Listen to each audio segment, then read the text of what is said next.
¿verdad? Es la gran ramera, porque de allí nace una infinidad de doctrinas tergiversadas, falsas, que han perdido a mucha gente.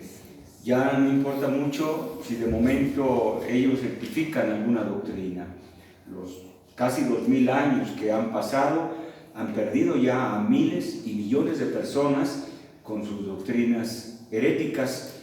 Así que pues yo creo que no va a haber perdón para esta gran ramera. La Biblia dice que al final habrá de ser castigada, el juicio de Dios caerá de una manera directa en contra de todo este sistema, ¿verdad?, diabólico, que no hay otro como este en el mundo.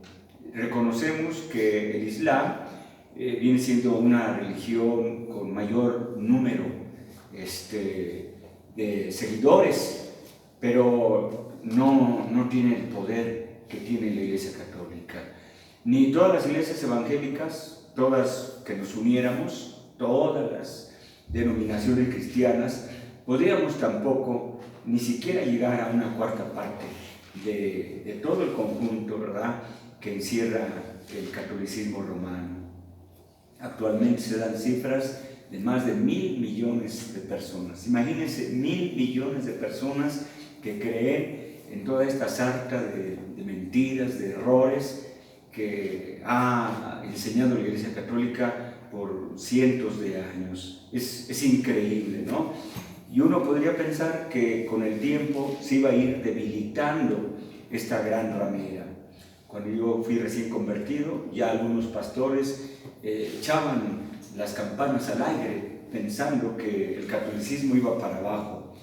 Y unos años después se creía que a lo mejor hasta iba a desaparecer. Pues yo con mi poquito conocimiento decía, no, porque la Biblia dice en el Apocalipsis que una gran religión va a estar presente en el tiempo del anticristo y ninguna puede asemejarse mejor a las características que nos da el libro de Apocalipsis que la Iglesia Católica Apostólica Romana, que pues lo primero se lo pasamos, es católica, es universal, sí está prácticamente en todas partes del mundo, han tenido misioneros muy fuertes, muy entregados, muy consagrados a su labor, que han llevado el Evangelio a lugares inhóspitos y han dado sus vidas también, pero nada más, católica nada más, universal, es decir, que está presente, si no en todo el mundo, así estrictamente, sí en mayor parte del mundo. Apostólica, no le aceptamos esta denominación, ¿verdad?, que se adjudican, porque si algo no tienen es la doctrina de los apóstoles. Si Pedro, a quien ellos proclaman como Papa, o a Pablo, pudieran bajar un ratito, ¿verdad?, que Dios les permitiera un poquito ser como los dos testigos del Apocalipsis y pudieran venir a este mundo, yo creo que les darían, ¿verdad?, una buena reprimenda al sistema católico y les dirían que por lo menos se quitaran eso de que apostólico. No tienen doctrinas apostólicas y si las tienen, pues están torcidas, están tergiversadas. Romana sí, se lo dejamos porque esta religión comenzó allí en Roma, allá por el año 315 en adelante, comenzó, se fue fortaleciendo poco a poco, hasta que llegó a alcanzar un poder que nosotros solamente podemos conocer a través de los libros, de la historia. Es difícil imaginar cuánto poder llegaron a tener estas personas, estos dueños del mundo, porque se sienten los dueños del mundo, un poder sobre príncipes y reyes. No había nadie que pudiera enfrentárseles. Ellos tenían un poder muy grande. Pero lo que sí podemos ver y estudiar hoy con la palabra de Dios, cosa que muchos hermanos no pudieron hacer en los años primeros, porque la Biblia no estaba como hoy la tenemos. Ellos solamente tenían algunas enseñanzas sueltas verbales, por tradición de los apóstoles, hasta que con el tiempo se fue componiendo, ¿verdad?, el canon de las Sagradas Escrituras, pero ya habían pasado muchísimo tiempo. Y hubo hermanos que, a pesar de todo, enfrentaron en su momento a este gigante, ¿verdad? O sea, Dios nunca se ha quedado solo, sin un testigo que pueda proclamar la verdad. Dios en todo tiempo ha levantado cristianos y cristianas también que han proclamado la verdad y se han opuesto al sistema católico, aunque les costó la vida. La iglesia que un día fue perseguida, ahora se convirtió en una iglesia perseguidora, y para esto creo que hasta superaron en mucho a las persecuciones romanas. Vamos a ver un poquito acerca de la Virgen María. Ellos tienen muchas doctrinas falsas, ¿no? Pero hay dos que sin duda alguna son de las más fuertes. La que tiene que ver con el Papa.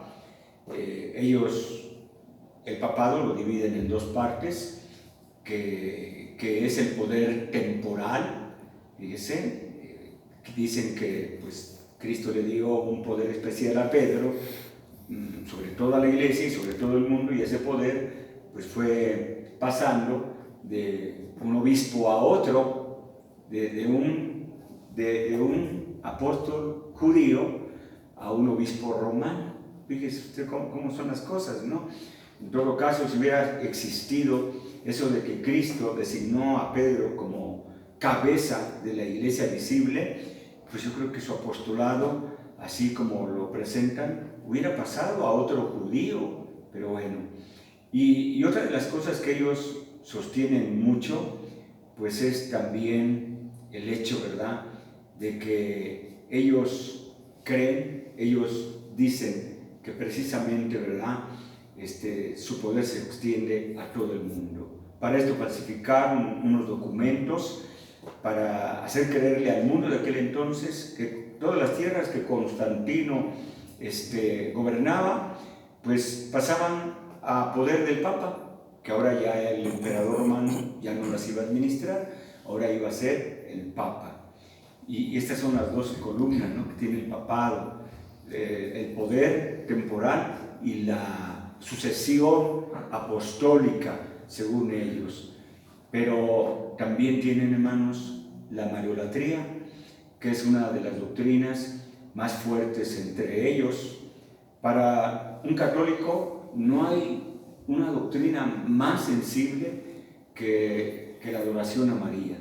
Tóqueles cualquier doctrina y sí se encienden, se molestan, pero tóqueles de que María no es lo que ellos dicen y se vuelven hasta peligrosos. Ahora pues ya la situación ha cambiado, pero este tema era difícil todavía hace unos años, y hay lugares donde todavía es muy difícil hablar en contra de María, de lo que la Biblia no enseña de María.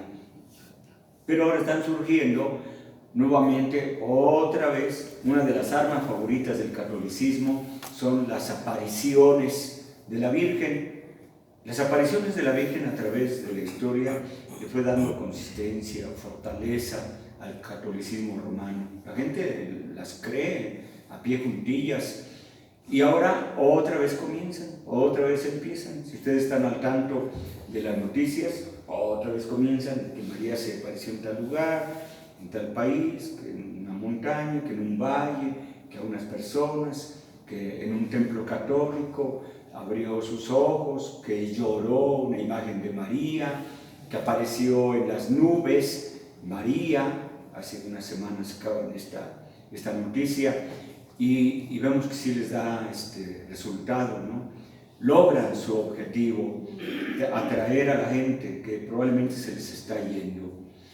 Y me atrevo a hablar de esto porque tristemente el día de ayer nos visitaba un hermano a casa y nos enseñaba en su celular unas fotografías, ¿no?, del WhatsApp, no sé cómo le llaman, Facebook, de un hermano que nosotros conocimos, o conocemos, y que ahora está promoviendo a la Virgen de Guadalupe.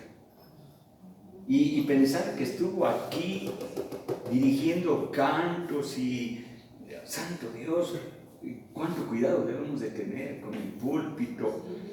Y luego aparece otra fotografía de San Martín de Porres, y él está recomendando que no nos falte en nuestras casas para que seamos cuidados. Tremendo, ¿no? ¿Cómo puede una persona que llegó a conocer, aunque no lo haya entendido, pues yo veo que no lo entendió bien el Evangelio de Cristo, pero con lo poco que haya captado, cómo poder caer tan bajo? Porque he conocido hermanos que se han alejado de la fe, pero ya no han abrazado el catolicismo romano.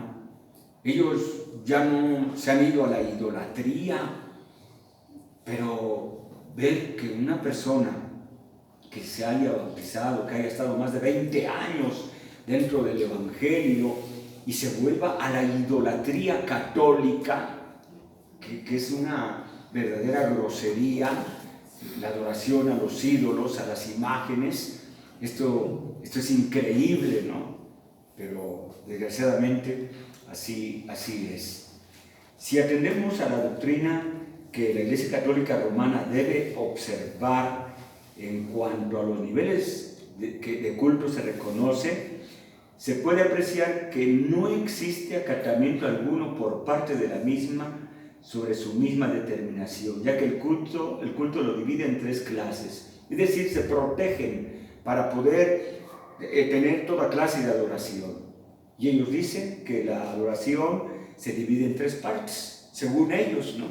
Y ponen, dulía, significa veneración que se debe rendir a los santos, a los ángeles y a las imágenes. Bueno, según ellos, ¿no? Luego ponen hiperdulía. Según ellos es el culto que se debe tributar a María. Y por último ponen latría, que es la adoración dedicada expresamente y solamente a Dios. Sin embargo, en la práctica, ellos no hacen diferencia.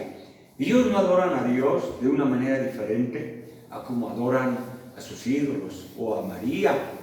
Inclusive a veces vemos más fervor cuando se trata de adorar a algún santo, a alguna virgen, que cuando se trata de adorar a Dios. Esto, bueno, los que salimos del catolicismo lo vivimos, ¿no? O sea, no había nada que se nos enseñara que debíamos de amar más que a María. Y yo creo que a nadie nos faltó nuestras imágenes colgando de nuestro cuello o en nuestras casas. Bien, la adoración a María se ha convertido en el culto favorito, ¿no?, de la Iglesia Católica Romana. Pero ahora inclusive pues está rivalizando con un culto que es muy parecido, y es el culto a la guadalupana, porque ahora los católicos pueden tener más fervor acerca del nombre la Virgen de Guadalupe que del nombre la Virgen María, como que les impacta más, ¿no? Como que para ellos tiene más fuerza, más identidad el adorar o venerar a la Virgen de Guadalupe que la misma Virgen María. Pero pues es lo mismo, ¿no? Solamente con otra forma de vestido y nada más. En la Biblia encontramos que ninguna adoración se debe de dar a ninguna criatura, a ninguna criatura. Hemos estado aprendiendo acerca de Dios, que sobre Dios ya no hay nadie. Él es lo máximo, Él es el principio y el fin. Y toda adoración en la Biblia se debe de centrar hacia Dios, se debe de encauzar exclusivamente hacia Dios. Al final de los tiempos, cuando Juan mira el futuro y ve en el libro de Apocalipsis, en el capítulo 5, en el verso 12 y 13, él no habla de María, él no habla de los santos. Él dice de esta manera: el cordero que fue inmolado es digno de tomar el poder, las riquezas, la sabiduría, la fortaleza, la honra, la gloria y la alabanza. Solamente Él es digno, nadie más es digno de ser alabado, solamente el que está sentado en el trono y el Cordero. Y a todo lo creado que está en el cielo y sobre la tierra y debajo de la tierra y en el mar y a todas las cosas que en ellos hay, oí decir al que está sentado en el trono y al Cordero, sea la alabanza, la honra, la gloria y el poder por los siglos de los siglos. Nos preguntamos cómo puede uno apartarse tan fácilmente de lo que la Biblia enseña. No se necesita ser un teólogo, ni se necesita poner mucha inteligencia en estos versículos. Es muy claro. Si saludamos a leer a un niño, el niño en ninguna parte va a mirar a nadie que no sea a Dios y al Cordero, que está sentado, ¿verdad?, a la diestra del Padre. En ningún momento se incluye a María como motivo de adoración. La Biblia es clara, es específica, que solamente al Señor Jesucristo, que fue inmolado, crucificado por nuestros pecados, solamente a Él debemos dar toda gloria, toda honra y todo honor. Mire, cuando los católicos tienen su rosario, yo no tuve rosario, ¿quién sabe por qué? Porque pues tuve todo lo del catolicismo, pero como que el rosario me causaba miedo, y también el escapulario que usan los católicos.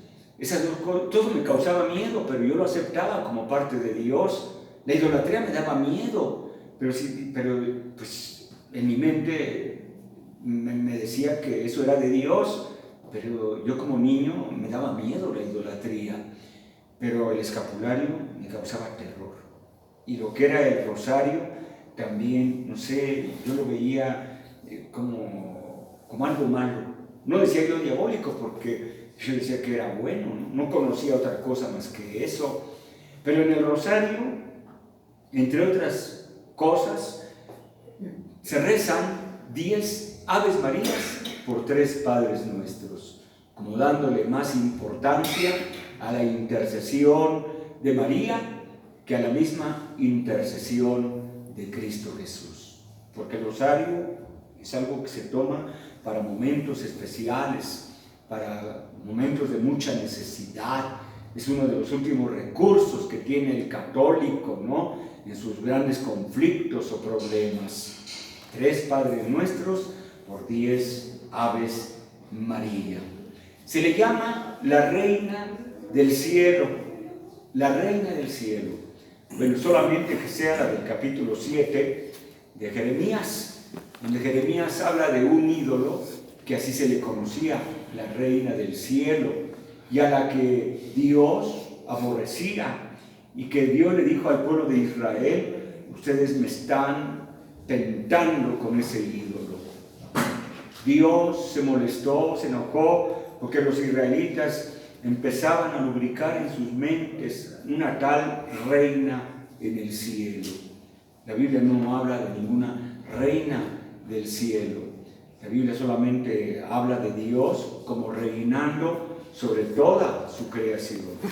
En el Nuevo Testamento dice de Dios lo mismo que se dice de Cristo: Rey de reyes, Señor de señores, el principio y el fin. Todo eso es Dios y es el Señor Jesucristo.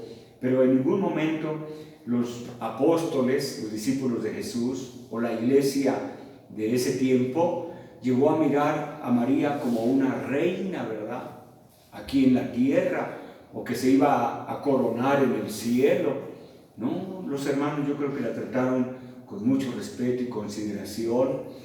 Yo creo que María tendría unos, ¿qué será?, unos 50 años cuando el Señor Jesús muere en la cruz del Calvario, pero la vida del ser humano ya se había cortado mucho. Entonces, a esa edad es como si ya estuviera vieja María, o ya comenzaba a envejecer. Recuerde cómo Pablo, a los 62, 63 años de edad, dice Pablo, y ya anciano, siervo de Jesucristo, Ya Pablo se sentía un viejito también, a la edad de 63, 64 años de edad.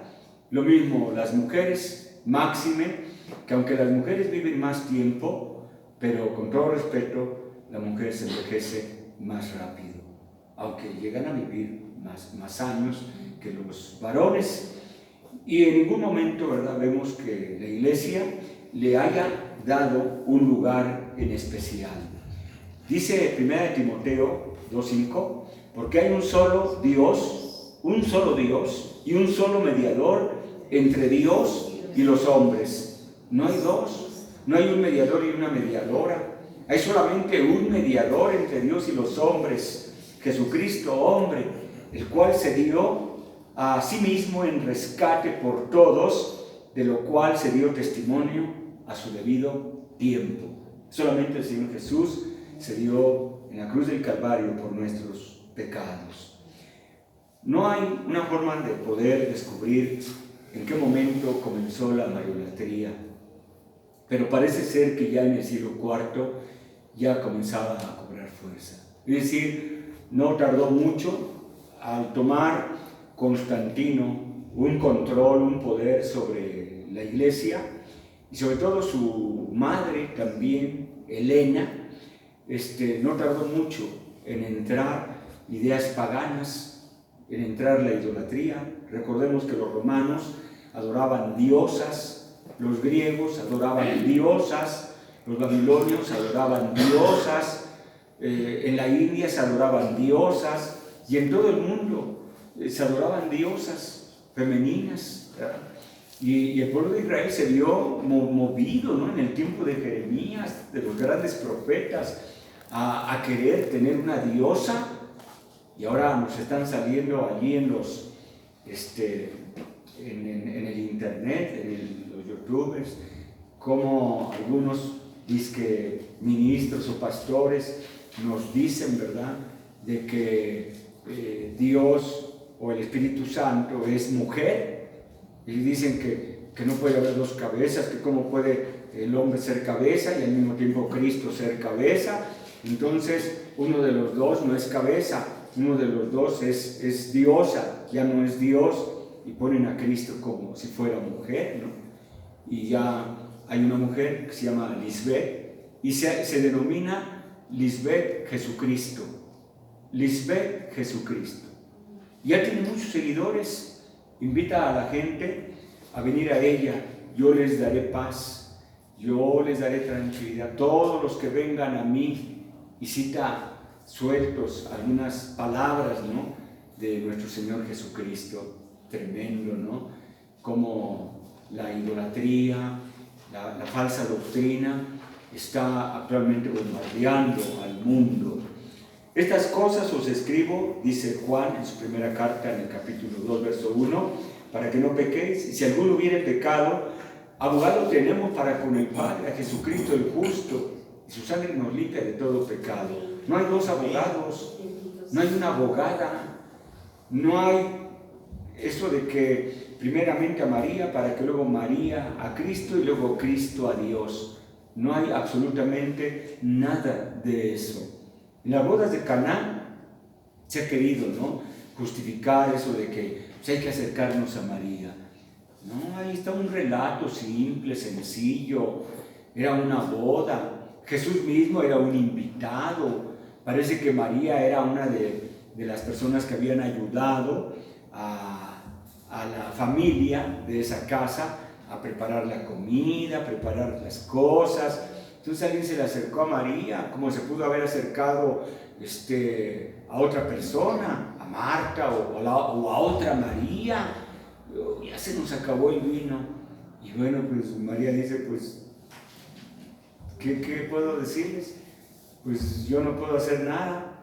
Vean si Jesús puede ayudarles o no. Pero no le está dando una orden ni a ellos ni a Jesús. Les está dando una sugerencia de que si Jesús quiere, puede ayudarlos. Y no le está dando una orden a Jesús. Hijo, ayúdales. Hijo, transforma el agua en vino. No, ese sencillo relato lo han tomado, ¿verdad?, a su antojo, lo han tergiversado, hecho a su manera, para querer demostrar que María es una especie de abogada. No, no lo es. María se merece, por supuesto, todo respeto, reconocimiento, admiración. Y aquí lo hemos hecho, hermanos. Hemos hablado de María, hemos predicado de María con sus muchas cualidades que llegó a tener. Si hoy en día una mujer cristiana común tiene muchos atributos, muchas cualidades, mire usted la mujer de Proverbios 31, cuántas cualidades tiene. Y no se refiere a María, se refiere a una mujer temerosa de Dios. Pues ¿cuántas cualidades tendría María? Pues muchas, como cualquiera otra mujer, ¿verdad? Pero se distingue y bueno, pues la Biblia dice, he aquí yo vengo y mi galardón conmigo para dar a cada uno según su obra. ¿Que María va a recibir un premio especial? Pues yo creo que sí, yo me imagino que sí, porque pues el haber sido elegida para ese papel que desarrolló, pues no debe haber sido cualquier mujer, y para haberse comportado con tanto valor, tanta fe, humildad, sencillez, muchas cosas. Todo esto lo reconocemos, pero hasta ahí nada más. No más de lo que la Biblia nos puede enseñar. Yo aprendí de memoria la oración de María, pero sin saber que era una oración de María. En el catolicismo se le conoce como el Magnificat. Y dice, es la voz de María, son las palabras de María. Engrandece mi alma al Señor. Dice. No está diciendo que su alma es grande, sino que le está diciendo a su alma, ¿verdad?, que engrandezca al Señor. Algo así como el Salmo 103, ¿verdad? Bendice alma mía, ¿verdad? Ahora María le está diciendo, engrandece mi alma al Señor y mi espíritu se regocija en Dios mi Salvador. María entendió su papel que iba a desenvolver en el acto de la redención. Tal vez no completamente, ¿no? Porque ella, igual que otros, pues fue entendiendo poco a poco. El rompecabezas se fue armando poco a poco hasta que quedó completado, ¿no? Ya en el tiempo de los apóstoles, me atrevo a decir que Pablo pues llegó a comprender mejor el cristianismo que la misma María, que Pedro. Ya había avanzado un tiempo, ya sucesos, más cosas, pues ya el conocimiento había avanzado más todavía, pero María fue comprendiendo su verdadero papel que Dios le estaba asignando. Ella dice, porque el Señor ha mirado la bajeza de su sierva. Fíjese, esa humildad, esa sencillez. Pues he aquí desde ahora me dirán, bienaventurada todas las generaciones. Y nosotros lo decimos, María, fuiste bienaventurada. ¿Cuántas mujeres quisieron pues tener esa dicha, haber sido la mujer elegida para que el Mesías se hubiese encarnado? Claro, muchas mujeres. Porque me ha hecho grandes cosas el poderoso. Me ha hecho grandes. ¿A qué se refería? Pues ese milagro, el milagro de la encarnación. ¿Cómo? Pues si yo no conozco a Aarón, no te preocupes, eso es lo de menos. Tú vas a ser una excepción. El Espíritu Santo va a venir sobre ti. Va a ser un milagro, María. A eso se refiere, ¿no? Cuando dice, porque me ha hecho grandes cosas el poderoso. Santo es su nombre. Vea cómo está santificando el nombre de Dios. Jamás María hubiera pensado que ahora los hombres iban a estar santificando el nombre de ella. Y su misericordia es de generación en generación a los que le temen, como si María dijera, pues ya Dios hizo una cosa grande en mí, pero ahora puede hacer en ti algo grande. Dios puede usarte a ti ahora. Dios puede usar a cualquier mujer, hombre, para que el Señor haga grandes cosas, grandes maravillas. Y eso es cierto. A lo largo de la historia de la iglesia sobre todo, Está llena de nombres preciosos, nombres de héroes y de heroínas, de cristianos y cristianas, sus vidas hermosas, preciosas. Ellos también podían decir como María, ¿verdad? Grandes cosas o cosas poderosas ha hecho el Señor conmigo. Y hasta cierto punto, hermanos, pero claro, de una manera, pues no así como María y como tantos hombres de Dios, pero nosotros Dios ha hecho cosas maravillosas. Dios cambió nuestra vida. Estábamos en tinieblas. Fue algo que no se puede explicar, sino solamente a través de la Biblia, de los milagros de Jesucristo. El cambio de vida que tiene un cristiano, grandes cosas ha hecho el Señor con nosotros. Sigue diciendo, hizo proezas con su brazo. Está reconociendo las grandes batallas de Dios en el Antiguo Testamento. Esparció a los soberbios en el pensamiento de sus corazones. Qué palabras tan preciosas, ¿verdad?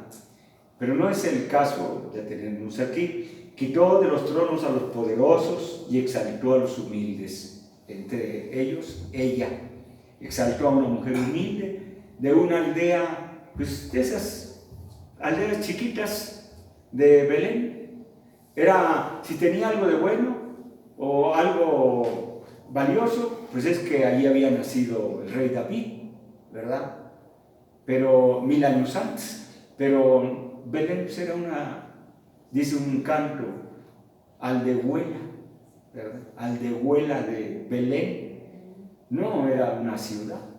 Y bueno, pues María de ahí fue tomada.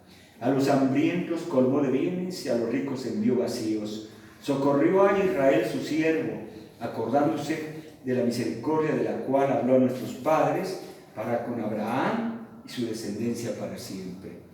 Ella está citando el Antiguo Testamento. Está citando Génesis, está citando el primer libro de Samuel. María era una conocedora. Bueno, pues todos los judíos conocían de la palabra del Señor.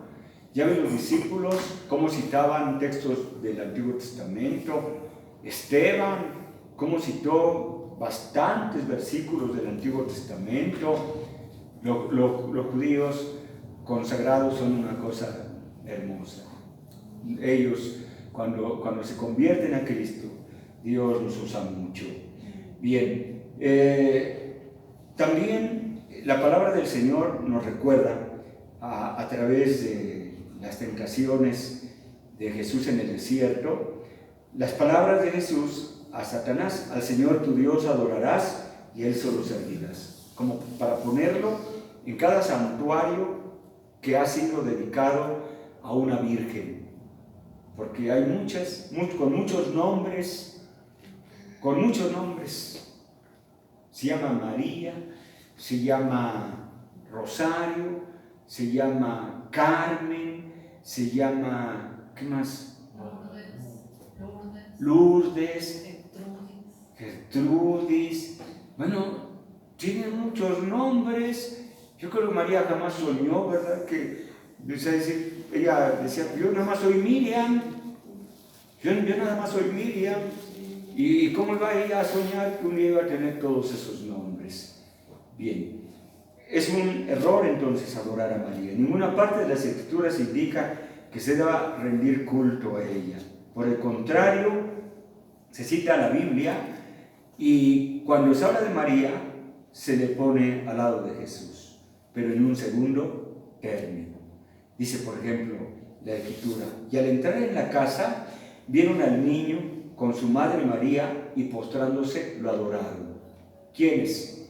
Los reyes, ¿verdad?, del oriente. Vieron al niño. Es decir, cuando entraron a la casa, porque ya no estaban allí en Belén, ya habían regresado a Nazaret, sus ojos no buscaban a los papás o a los padres, sus ojos buscaban al niño. Es lo que le dijeron a Herodes: venimos a adorar al niño que ha nacido, ¿verdad? Ellos no dijeron: venimos a adorar a la madre del niño. o a la mamá y al niño. No, el pensamiento, la mente de los reyes iba dirigida hacia el niño. Es que cuando abrieron la puerta, sus ojos buscaban al niño, se postraron sobre el niño. Ya después, hola María, hola José, ¿verdad? Si es que conocían sus nombres. Pero ellos iban con el niño, eso es indiscutible. Y adoraron al niño. Nada que la Sagrada Familia, porque hay un cuadro católico que así se llama, ¿no? La Sagrada Familia. Y ponen a José, a María y al niño. La Sagrada Familia, no, solamente Jesús fue adorado en esa ocasión. Después dice la Escritura, he aquí un ángel que dijo, levántate y toma al niño y a su madre y huye a Egipto. Bueno, en la gramática nosotros encontramos que muchas veces, si hay varios nombres o varias personas, y si queremos dar realce a alguno de ellos, lo mencionamos primero, ¿sí? Si para el ángel era más importante María, le hubiera nombrado primero, pero no, fíjese usted que primero nombra al niño, levántate y toma al niño y a su madre y huye a Egipto. Le dan más importancia al niño. Luego dice de José que tomó de noche al niño y a su madre y se fue a Egipto. Lo mismo se repite otra vez en el mismo versículo, capítulo, y tomó al niño y a su madre y vino a tierra de Israel.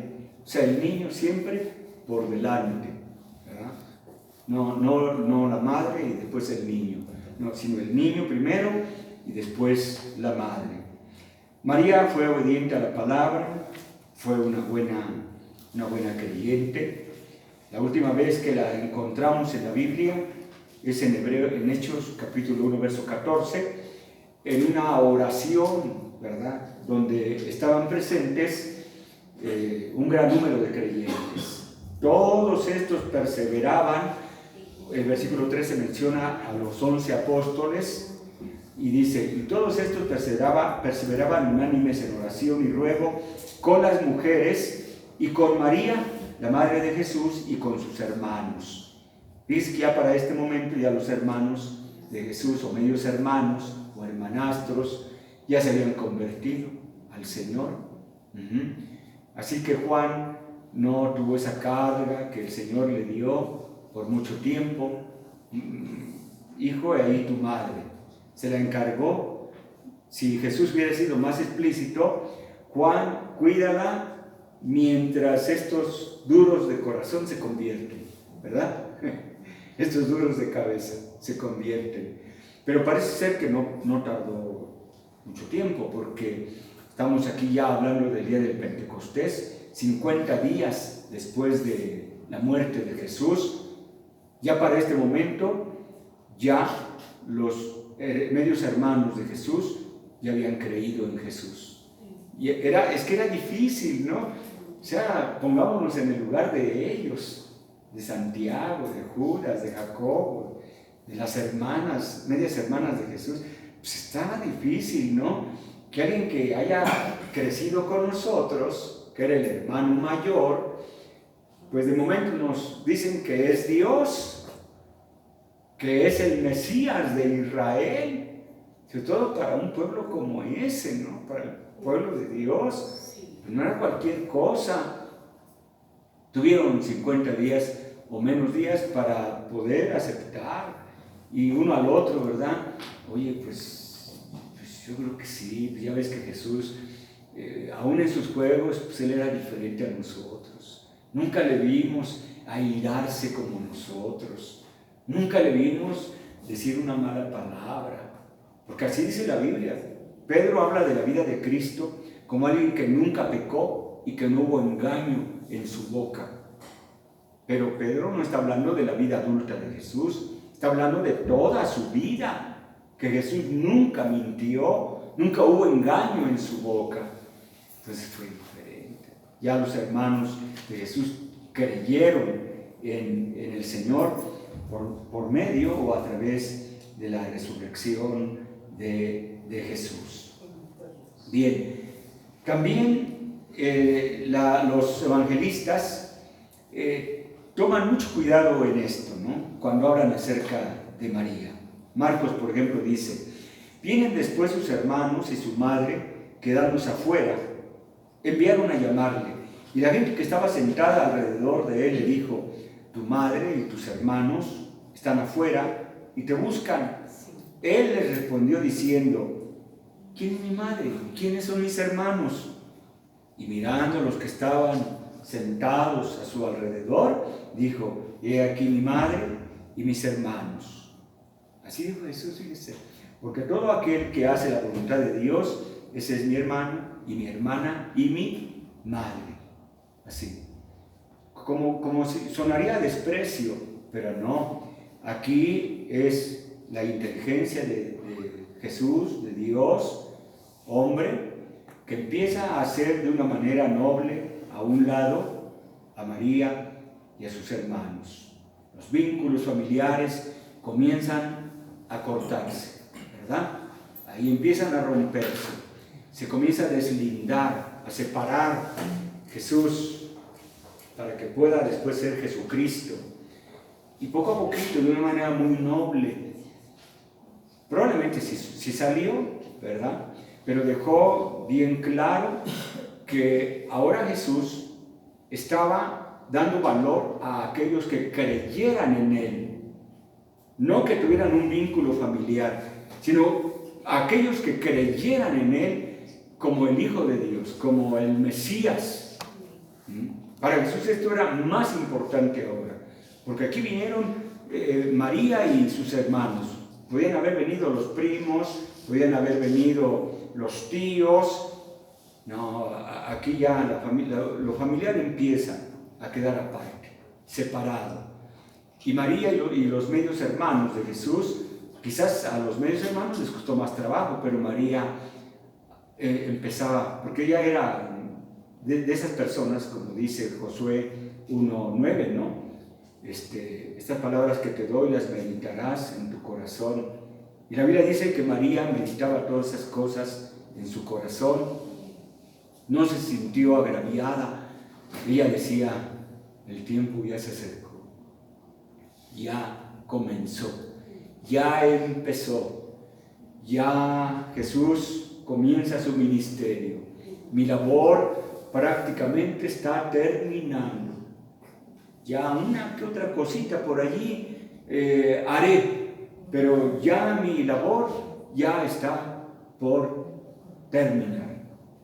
Así lo ha de haber entendido seguramente María. Luego también en Lucas 11, 27 y 28 dice: mientras él decía estas cosas, una mujer de entre la multitud levantó la voz y le dijo: bienaventurado el vientre que te trajo y los senos que mamaste. Y él dijo: antes bienaventurados los que oyen la palabra de Dios y la guardan. Fíjese, para el catolicismo romano, que exaltan la virtud de la virginidad de María, bueno, pues aquí este texto le da un golpe fatal, ¿no? Un golpe mortal a esas falsas doctrinas, ¿no? De María siempre virgen, de que María inmaculada, ¿sí? Inmaculada porque no pecó. En ninguna parte de la Biblia dice que no haya pecado, y ella dice que sí pecó porque reconoce: Dios mi Salvador. Está reconociendo que ella, pues como Pablo dice, no hay quien haga el bien y no peque. María, pues no pecados grandes, pero sí una jovencita que pues también en el momento desobedecía a la mamá o algo, y aun cuando no hubiera hecho cosas graves, por naturaleza la Biblia dice que todos somos pecadores. Como el pecado entró por un hombre a todos los seres humanos, ¿verdad? Y María está entre todos esos, de modo que María no fuera un ser humano, porque Pablo es bien claro: el pecado entró por un hombre a toda la raza humana. Allí era un buen momento para que Pablo hubiera dicho: excepto María, A María no le alcanzó el pecado. Así que no hay tal cosa de inmaculada, ¿verdad? No, María nunca se señaló a sí mismo ni vio que las cosas eran así. Pero, para que no quede lugar a dudas, miren, aquí ya como que la gente todavía tiene rezagos de idolatría. Todavía tiene rezagos de idolatría. ¿Cómo decirles? Miren, la diosa Diana, ¿en qué se diferenciaba? ¿Cuál era su distinción de ese ídolo? ¿Se acuerdan? Sí, Hada sí, ¿no? No, pero así como estaba hecho, ¿cómo era su forma? ¿Qué creen? Que tenía muchos senos. Tenía muchos senos. No sé cuántos, 20, 30, 15, no sé cuántos, ¿verdad? Era un ídolo espantoso. No quiero decir que el seno de la mujer sea espantoso, pero ese ídolo era espantoso. Todos los ídolos son espantosos. Por más que los quieran hacer bonitos, son ídolos espantosos. Pero aquí viene un golpe fatal, ¿no? Como que la quieren sublimar, como que la quieren hacer así como única. Y le dicen, bienaventurado el vientre que te trajo y los senos que mamaste. Ay, sí, como algo especial. No, Jesús dice, no es para tanto. No. A lo mejor, no sé, en esos tiempos, la idolatría a la mujer era muy fuerte, muchísimo, muy fuerte, ¿no? Por el papel que juega, porque es la mujer la que da a luz. O sea, es algo tremendo, ¿no? Yo doy gracias a Dios por no haber sido mujer. Sobre todas las cosas. Bendito sea Dios. Usted, hermano Enrique, no da gracias a Dios por ser hombre. Los 9 meses es una bendición. Y mire el golpazo que les da Jesús. No, antes, bienaventurados los que oyen la palabra de Dios. Hacia un lado. Un huequito por donde pudiera meterse la idolatría hacia María. Así. Finamente, ¿verdad? Bien. Dice la palabra de Dios, hermanos, de que, pues, María solamente hizo lo que le correspondía. No importa que haya sido solamente ese vaso, pero lo hizo bien, cumplió bien. No falló en ese aspecto. Hizo un buen papel, no se quejó. Pienso que su maternidad fue feliz, ¿no? Estuvo inclusive dispuesta a perder a José como un esposo próximo, ¿no? Dice, bueno, mira, yo ya te dije que no te engañé, pero pues si no me quieres creer, pues haz lo que tú quieras. Yo de todas maneras, yo sé, yo conozco, ¿verdad? Y se mantuvo firme, ¿no? Pudo haber inventado alguna historia, pero no. María estaba convencida de que no había tenido un sueño ni una pesadilla. Realmente lo que dice la Biblia sucedió. Estando despierta ella, nada de que, pues, y durmiendo María, el Espíritu Santo hizo. No, en el momento en que el ángel da la palabra, en ese momento, ¿sí? Ese día marcó, ¿no? Un día especial. Sí. Para nosotros el milagro no es el nacimiento, ahora que viene diciembre.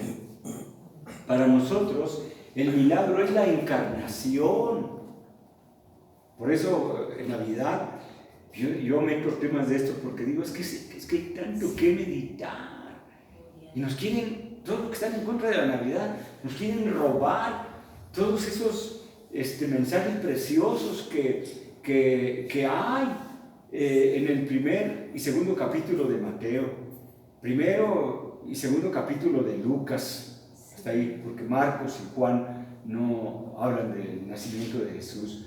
Nos quieren quitar el poder meditar sobre Isaías capítulo 7, el capítulo 9, donde se habla del Mesías. Es que hay tanto que meditar que no nos alcanzarían 100 navidades para poder hablar de todo lo que aconteció, las cosas maravillosas, ¿verdad?, que se vivieron en esos días. Por eso, si no fuera por el mundo, cómo se pone tan grotesco, hermano, yo esperaría la Navidad así con gusto. ¡Ay, ya se acerca la Navidad! ¡Qué bonito recordar a Jesús! Poder cantar los cánticos que hablan del nacimiento de Jesús. ¡Qué hermoso, qué precioso! ¿Verdad? Si no fuera por el mundo, cómo ha llevado estas cosas, ¿no? Al pecado, a la carne. Pero ya tendremos tiempo, ¿no?, de repasar algunos temas y quitar esos malos pues fundamentos o ideas que muchos tienen de que la Navidad es mala. A ver, tú dices que la Navidad es mala. ¿Sabes qué significa Navidad? No, significa el nacimiento de Jesús. Entonces, ¿el nacimiento de Jesús es malo? No, que no es malo. Entonces, ¿qué es malo? No, que el arbolito es malo. A ver, ¿qué el arbolito lo creó el diablo? El arbolito de Navidad. ¿Ustedes saben que el arbolito de Navidad lo haya creado el diablo? ¿Quién hizo todas las cosas? Dios. ¿Quién dice en Génesis que hizo todos los árboles según su fruto? Dios. ¿Quién dice que el árbol de pino es malo? De ninguna manera. De ninguna manera. Pero pues ya no más falta con que alguien nos diga, ¿no?, que no sé, que ya luego nos empiezan a decir más cosas que van en contra de lo razonable y la Biblia. Con la Biblia y nada más con la Biblia. Fuera de la Biblia, nada, ¿verdad? Fuera de la Biblia, nada. Si con la Biblia nos demuestran una cosa, pues tenemos que tener humildad. Y igual, si con la Biblia nos demuestran que debemos adorar a María, pues lo haríamos. Si la Biblia nos lo pide, si Dios nos pide, lo haríamos. No habría ningún problema. Dios en el Antiguo Testamento, hablando del Hijo, dice: y adórenlo los ángeles del cielo. Es la orden de Dios. Y los ángeles lo hicieron. Y si Dios hubiera dado una orden, algo así como adoren a María, lo haríamos. La cuestión es que no lo dice. Esa es la razón. ¿Por qué el pueblo cristiano evangélico no adoramos a María, pero le damos el lugar que Dios le da, que es un lugar de mucha dignidad? Pues terminamos con esto, hermanos. La Biblia dice que Cristo fue el que murió por nosotros. Dios muestra su amor para con nosotros en que, siendo aún pecadores, ¿quién? Cristo murió por nosotros. Démosle a María un lugar en nuestros corazones, como se lo damos a Pablo.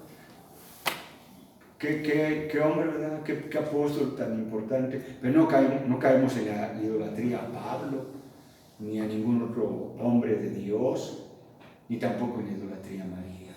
Pero recordémosla con cariño y con mucho amor. Y no solamente las mujeres, sino también los hombres. Podemos imitar muchas cosas de María, pero nada más. Hasta allí, ¿verdad? No más de lo que Dios ordena en su palabra.